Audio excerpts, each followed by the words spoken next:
October 15th, the Student Health Service was notified by the Ulster County Department of Health that a SUNY New Paltz student with symptoms compatible with mumps was tested positive. As of November 8th, there have been 12 positive cases reported, 11 of which are students and one athletic staff member.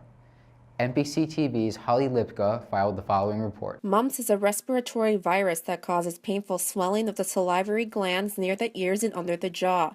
Since the outbreak, Halloween in the halls was canceled and the L-Team pool is closed until further notice. The health department is trying to make a case for it might have been a commuter student who was from Brooklyn, but we know that there was an outbreak in Long Beach in the summer, and that's why we were sort of right on top of the first case that came in. Symptoms include fever, body aches, headache, fatigue, loss of appetite, and like the flu, are highly contagious. Per campus protocol, the 11 students and the athletic staff member who have the disease have been isolated, and anyone who has not had the MMR shot has been sent home. The secretions that that can spread mumps are the ones that have saliva in it. So it doesn't go far from the person, but it can be accompanied if somebody blows their nose, if somebody sneezes, coughs.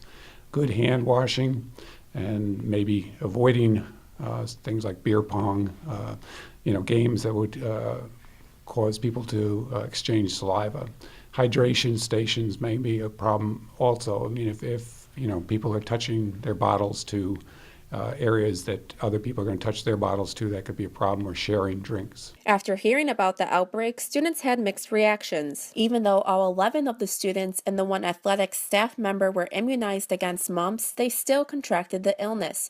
According to Student Health Service, immunizations work but are not 100% effective. Personally, I wasn't worried because I don't live on campus, but if I was living on campus, I would be worried. And after we got that email, I have been applying hand sanitizer and washing my hands a little bit more often, for sure. I actually had a similar experience. I had the chickenpox vaccine and still got the chickenpox the same year.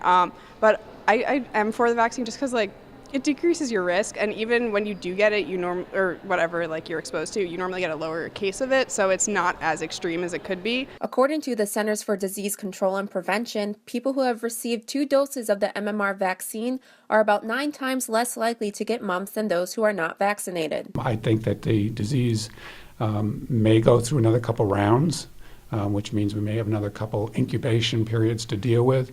But I think that the way we're dealing with it, I think, is the proper way, and that's the way the health department wants us to deal with it. To check the status of vaccinations in the body, a titer immunity test can be done to measure the antibody levels in a person's immune system.